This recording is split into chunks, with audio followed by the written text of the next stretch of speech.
For today's little adventure, we're reading The Great Pumpkin Contest. The Great Pumpkin Contest by Angie, Rozelarr.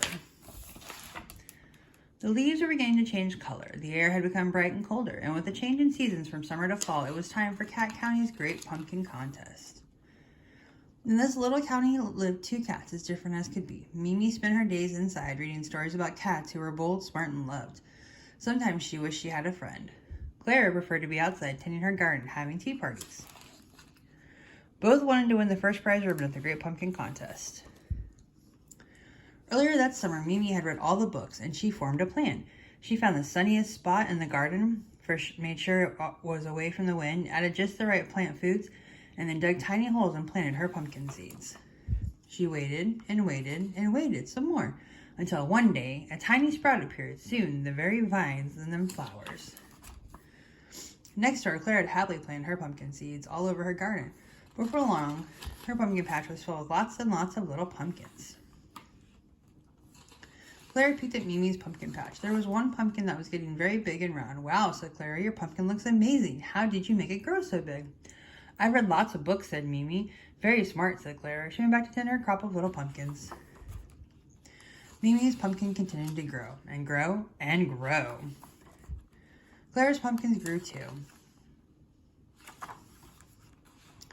Soon it was time for the Great Pumpkin Contest, but how was Mimi going to get her enormous pumpkin to the fair? She tried pushing it and pulling it, but it was just no use.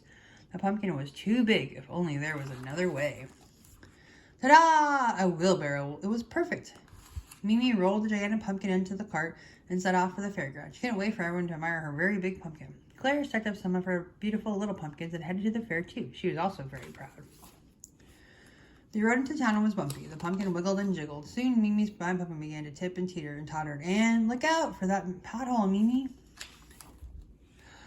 And right out of the rickety cart with an enormous thunk splat kablooey! The whole town was covered in Mimi's giant gloopy loppy floppy pumpkin. Mimi was horrified. She ran back home and hid. There were pumpkin guts everywhere. Who will ever want to be my friend now? Later that day, Mimi heard a knock at her door. It was Claire. "I brought you a pumpkin, even though it's not so big. Maybe next year you could show me your pumpkin growing secret," she said. Mimi slowly smiled. "Yes, I would like that." Mimi sat and stared at Claire's pumpkin, and soon she formed a new plan. The next day, Mimi went down to the fair. She had a surprise just for Clara. "Perfect, positively splendid. It's the cat's meow, a first prize pumpkin they could enjoy together as friends."